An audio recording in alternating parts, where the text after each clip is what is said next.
Hey, it's Jayden here. I'm your Tuesday host for Transverse, and this week we're going to be discussing transition process. And because I know my process best, I'm going to talk about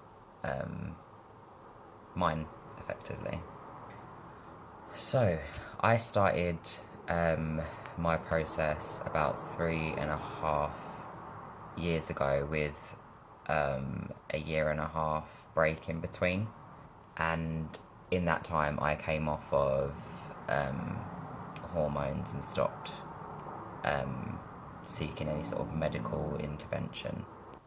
Personally, and for my journey, I needed medical intervention, which meant I wanted hormones and I wanted surgical intervention also. So I'm in the UK. We have the NHS, which help us greatly with ours, but the wait's quite long. So I decided to get onto testosterone. This was 3 years ago. I went with Dr. Curtis in London. It cost me nearly £1,000 to get onto hormones when I started. And then when I went back onto hormones, I just went through the GP and it was all fine. I also went privately for top surgery with Dr. Yelland in Brighton in the UK. That cost £6,000. And I wasn't on hormones when I got the referral for that surgery, so you don't need to be on hormones for top surgery in the UK. I don't know about elsewhere. Hopefully some of the other people on this channel will know a bit more about that for you. I had my top surgery February of last year, which has been 2016, and since then I have had a hysterectomy, which I'm actually still recovering from off work at the moment, and that was about 6 weeks ago. And to get that, I went through the gender clinic in London, and NHS funded it. I didn't go for my GP, but that is an option. My appointment with the specialist was so soon after I decided to go through with a hysterectomy that I didn't try to go through GP. But in the UK, you can go and request to see a gynecologist to get your hysterectomy. You don't have to wait for a specialist referral for it. So sort of time scale, if I hadn't have had my break, I would have done sort of hormones, top surgery and hysterectomy in just under 2 years. Because of my big break, I hadn't sort of been able to do that. So that sort of leads me to bottom surgery, which since having this week, so I did say I didn't want it.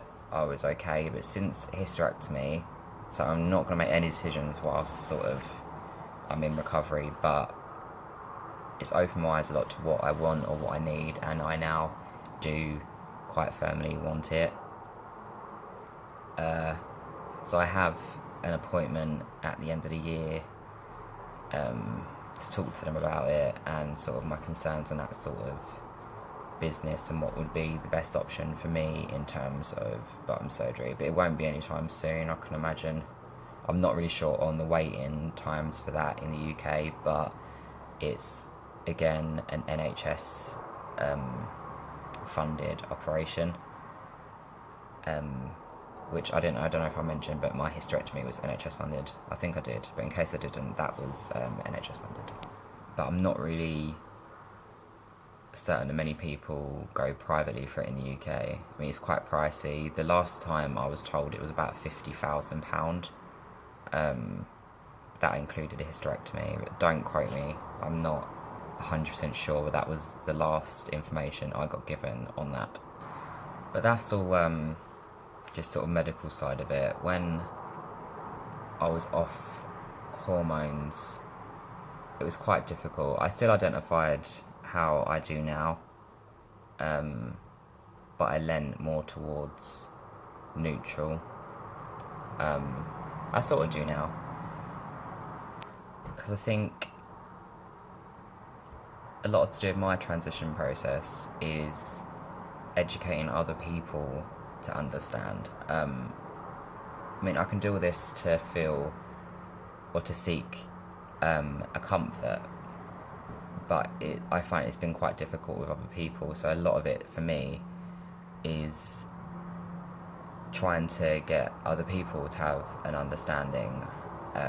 So that's a big part of my transition process. It's not just sort of surgery and hormones, it's the world around me, because if I'm